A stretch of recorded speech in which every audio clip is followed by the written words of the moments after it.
The filter is located under the glove box.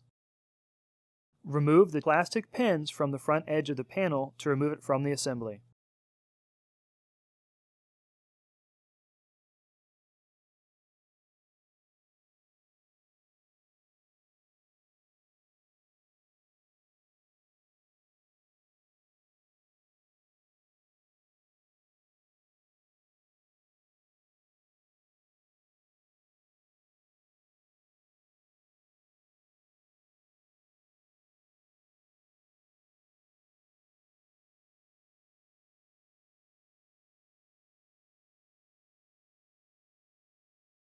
Unclip the front and back tabs on the filter frame to remove it from the housing.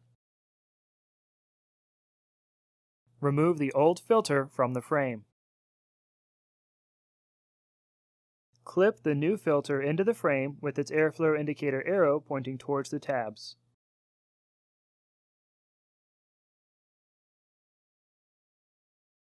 The tabs should sit between the pleats. Install the frame with your new filter into the housing with its airflow indicator arrow pointing towards the driver's side. The frame can only be installed in one orientation. Reinstall the panel back onto the glove box and make sure the sides are tucked back into place. Reinstall the two plastic pins onto the panel. You can push them into place.